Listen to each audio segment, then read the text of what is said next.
A Fórmula 1 retorna oficialmente para sua última temporada antes das mudanças de regulamento previstas para 2026.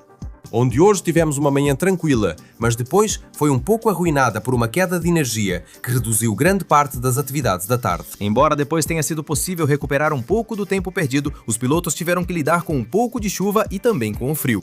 Foi um dia estranho de modo geral, mas ainda assim é o primeiro contato da temporada e o que as equipes conseguiram rodar já começa a mostrar detalhes do que a temporada pode trazer.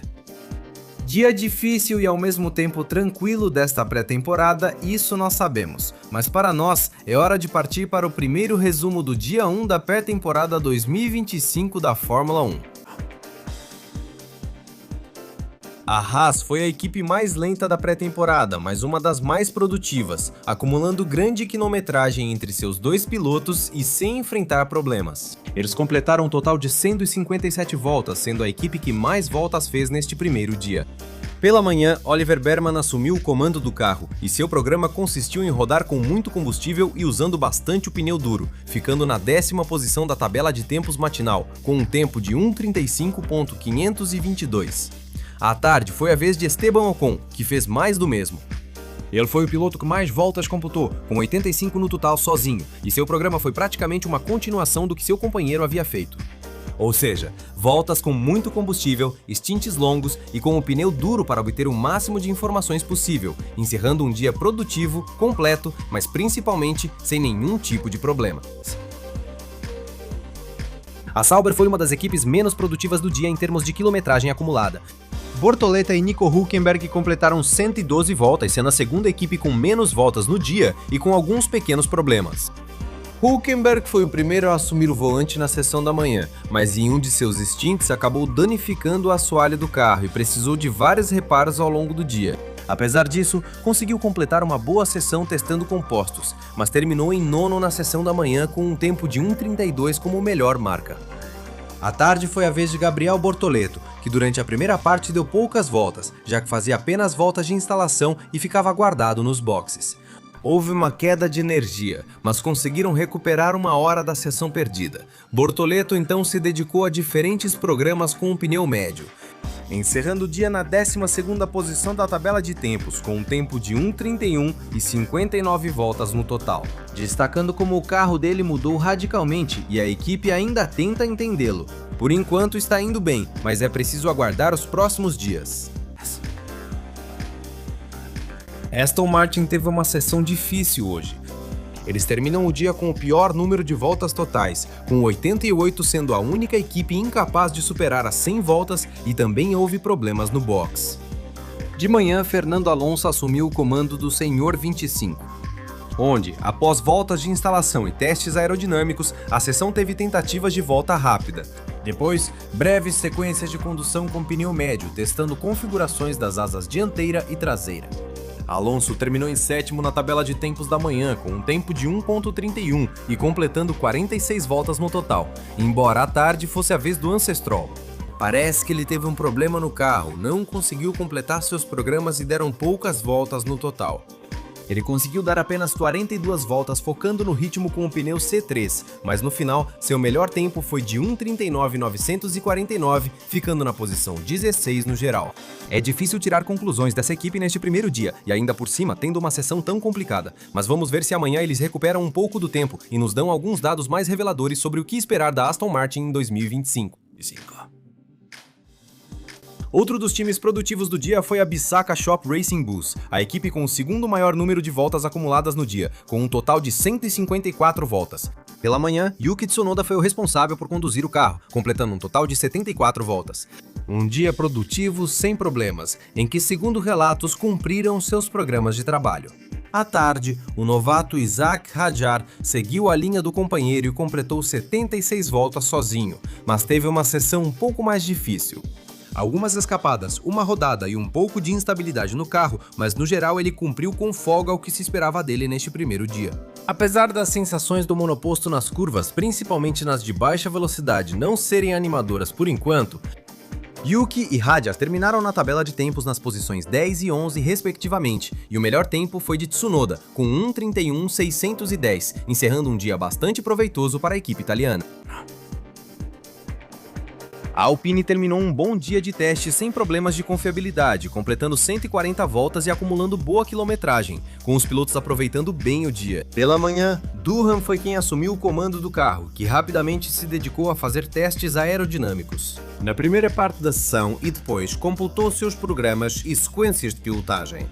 Usando os compostos duro e médio, teve alguns sustos, como travadas e uma saída de pista em curva de alta velocidade, mas nada grave. Completando 68 voltas e marcando um tempo de 1:31.841. À tarde, Gasly assumiu o volante do carro e seu programa se concentrou em stints com o pneu duro e em completar várias voltas, chegando a fazer 72 voltas e terminando em sexto na tabela de tempos, com 1:31.353, destacando a confiabilidade e a consistência mostradas em seus diferentes stints ao volante. Amanhã veremos como o carro reage a novos testes de simulação de corrida, mas a primeira impressão já é bem melhor que a da pré-temporada passada. A Williams fecha o primeiro dia como quinta mais rápida, mas os tempos pouco importam na pré-temporada. Durante a manhã, a Williams teve uma sessão bastante tranquila, onde Alex Albon foi o piloto responsável por conduzir o carro. Nessa sessão de trabalho, e esta se concentrou principalmente em voltas de instalação e testes de incidência aerodinâmica no carro. Encerrando uma manhã sem problemas para a equipe de Grubb e com o terceiro melhor tempo da manhã, marcando 1:31.573. À tarde foi a vez do Smooth Operator, que fez um trabalho completo, dando 68 voltas. Suas melhores sequências, com o pneu médio, o colocaram em quinto na tabela de tempos, onde houve algumas tentativas rápidas do espanhol, encerrando o dia com um tempo de 1:30.955, e entre seus dois pilotos, marcaram um total de 129 voltas. Um dia bastante produtivo e sem problemas para a Williams, mas onde pelo menos as primeiras impressões são bastante animadoras. Parece que o carro é muito melhor do que seu antecessor, mas teremos que ver como ele evolui a partir de amanhã.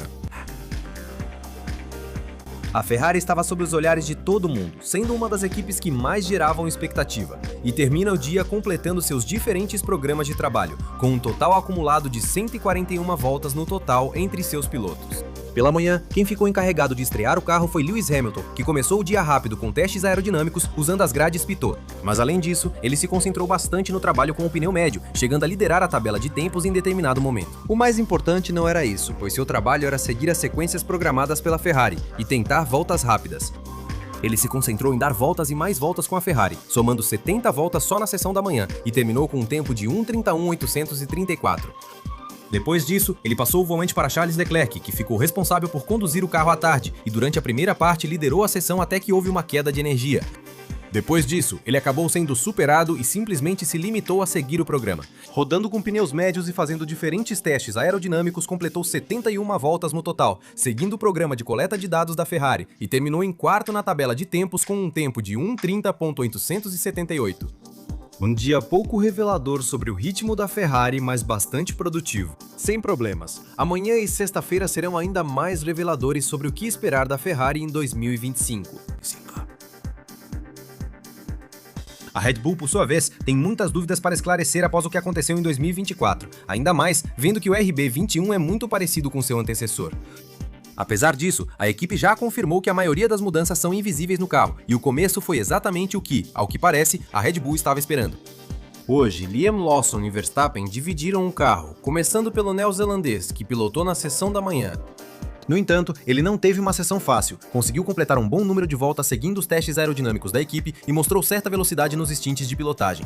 Durante um desses stints, ele cometeu um pequeno erro que resultou em uma rodada sem consequências, enquanto a Red Bull testou até 5 configurações diferentes, segundo relatos. Liam terminou sua sessão com 58 voltas e ficou em segundo lugar na tabela de tempos da sessão matinal, com um tempo de 1:31.560.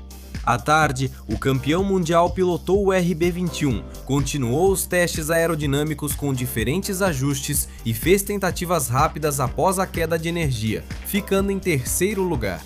O principal é que o carro parece estável e a Red Bull afirma que tudo correu bem no primeiro dia, com o carro respondendo como Max quer, indicando que podem recuperar a confiança perdida em 2024.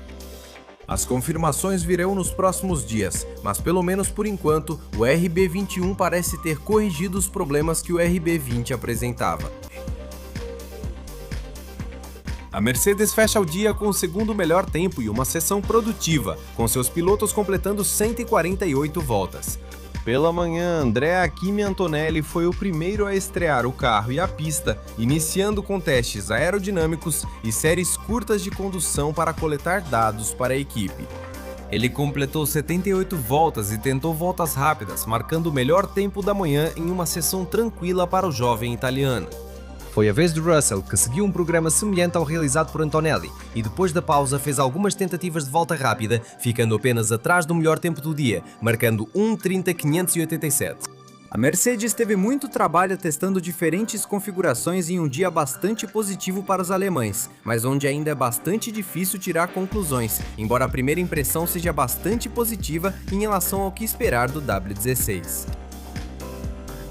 Os campeões mundiais de construtores terminam o primeiro dia com o melhor tempo, com sensações muito positivas, mas com pouca quilometragem acumulada em relação aos seus rivais, em um dia bastante peculiar para eles. Pela manhã, o carro ficou com Oscar Piastri, que passou as primeiras horas fazendo só voltas de instalação, com poucas voltas em 1h30 para a equipe. Passado esse tempo, Piastri começou a acumular voltas com o pneu médio, fazendo stints longos, chegando a completar 66 voltas no total e terminando em 8º na tabela de tempos da sessão da manhã. À tarde foi a vez de Lando Norris, e aconteceu o mesmo que com Piastri. Nas primeiras horas houve pouca atividade porque a McLaren estava trocando o assoalho do seu carro. Saiu rápido e marcou um tempo veloz até a sessão ser interrompida pela queda de energia. E ao retornar, Norris começou a andar constantemente. Chegou a fazer uma tentativa de volta rápida, que foi justamente o que lhe garantiu o melhor tempo, marcando 1:30.430. Depois disso, ele focou em sequências de voltas e testes aerodinâmicos.